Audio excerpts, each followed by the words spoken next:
It's the holiday season, Christmas is coming, and before you know it, it's a brand new year. Whether you're stressing out about checking off your Christmas shopping list, or thinking about getting a head start on your New Year's resolution, for the 4th year in a row, for the 5th year in a row, you might be asking yourself, what should I do to improve in 2020? On the second day of Christmas, my true love gave to me 2 turtle doves and a partridge in a pear tree. On the 3rd day of Christmas, my true love gave to me 3 French hens, 2 turtle doves and a partridge in a pear tree. Maybe you're asking yourself, what expenses should I cut to save more money? Or maybe it's time for me to explore other career paths. Maybe you want to improve your relationships. Or maybe you just want to be able to go to the gym a couple times a week. Or if you're like me, you're asking, how can I improve myself if I'm already perfect? In a sarcastic sense. Oh, that was a joke. What was a joke? It's a joke, okay. So last year I described a few goals which included my health, fitness, my video productivity, and there were a couple things I did well, and there were a couple things that I did not so well. For example, for the first half of the year, my diet and fitness was actually really good, and the second half, well, the diet wasn't that bad, it's just I rarely hit the gym. Now another example is I had the most watch time ever on my YouTube channel this year, which is awesome. But as it turns out, if you come out with a 2-hour podcast and 2 people watch the first half of it, then that's a lot of watch time. And if one of them is your co-host, then still, that's a lot of watch time. Needless to say, there's a lot of room for improvement. There's actually a lot of things I want to cover, but first we need to talk about the most important part of Christmas. That, of course, is presents that are oddly shaped or hard to wrap. So either buy a bag or buy a box, which you could then wrap easier. This video is out of order now, so just cut it. And that's because success is earned, not Are you listening? Yo, can I go pick up the presents while you finish up here? It's getting kind of late. Yeah, that's fine. This video is gonna be out of order, so. Oh, can you stop by Chick-fil-A? Dude, you just ate. But I'm hungry though. So I need to buy gifts for my mom, my dad, and my sister. Then I need to get some gift wrapping supplies. And then I need to buy a Christmas hat. You gotta have a Christmas hat, right? Okay, quick question. What does shonen anime and buying Christmas presents have in common? Power creep. Okay, that's gonna require some explanation. So shonen anime, right? Like Naruto or Dragon Ball Z. You know what? It's not important. So the Rocky movies, right? My name is think of it this way. Rocky, he's a boxer. As the series goes on, Rocky has to fight some pretty strong opponents. But as the series goes on, to keep things interesting, he has to fight some progressively stronger and stronger opponents to the point where it just gets ridiculous, gets out of hand. One example would be Drago. My name is Rocky Balboa. He's basically a biologically enhanced human. So yeah, to keep things interesting, things get out of hand, things scale upwards. That's power creep. Okay, that's all fine and well. What the hell does that have to do with Christmas presents? Nothing. I just like boxing, okay?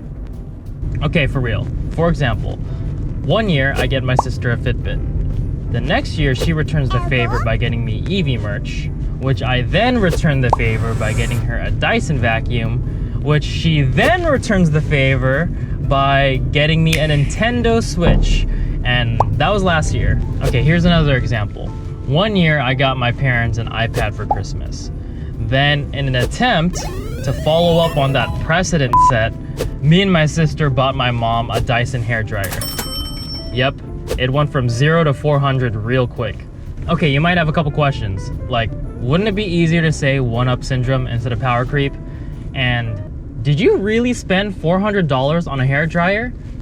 To which I say, power creep sounds way cooler, and that's the best goddamn hairdryer I've ever used. Do not knock it till you try it. So this year I made a proposal. No presents. let's just do something special as a family because that's all we need, right? So we decided that we'd see the Lakers game on Christmas instead. Hello? Mom, so for the 4 of us, it's $1,700 for the nosebleed section. What? Don't knock until you try it. What?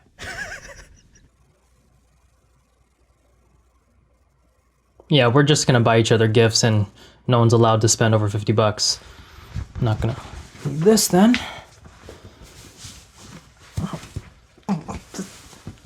God, get it off. I wonder if I should go the joke gift route this year. I wonder if I can get everything at Target. I do need to buy some Christmas ornaments too.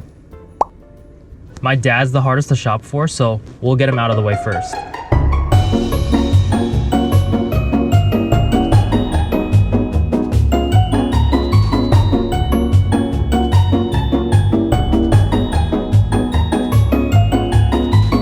So you see, the plot twist is, I'm not frowning because I'm sad. I'm frowning because I'm weird.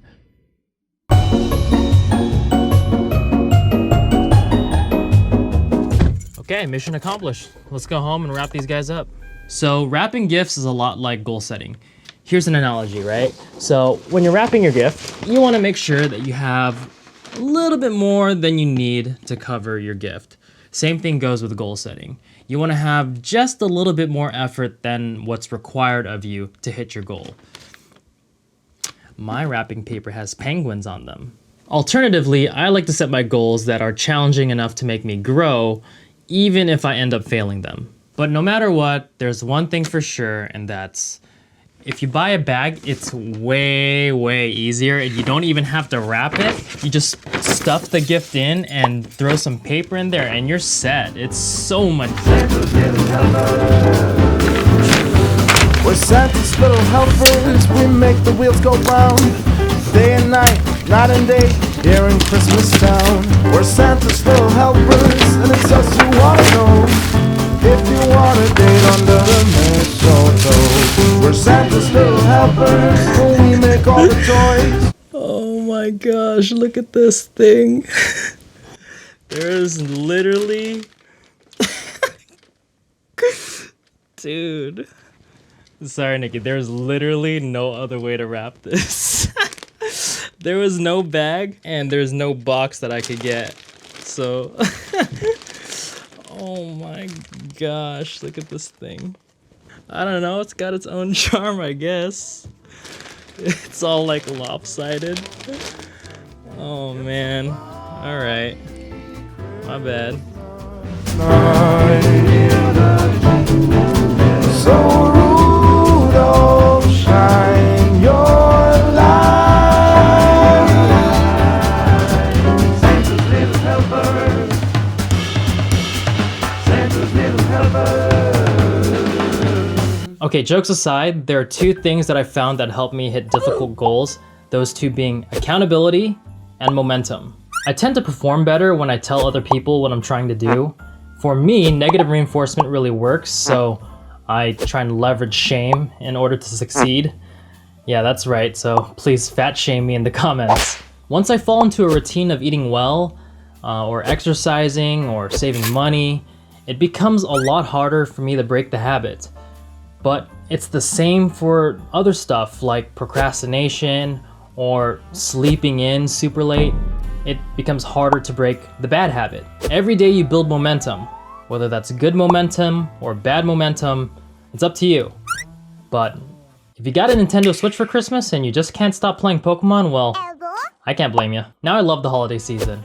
And it's not just because it gives you a chance to catch up with friends and family and pretend to like each other, blah, blah, blah, but because it gives you a chance to reflect on yourself. It gives you a chance to look at the things that you've done right, things you've done wrong, things that you can improve on, and especially the things that you want to change about yourself in the upcoming year. So accountability, right? Last year I said I wanted to put out 2 videos a month. I didn't really hit that quota this year, so for 2020, I'll be working towards that again. And oh my god, I said it. It's gonna be really, really stressful, but too late, I already said it. That's it for me. Subscribe if you want, And I'll see you in 2 weeks with an apology video because I don't think this is gonna happen. Dude, man, every 2 weeks? Well, gotta try, right?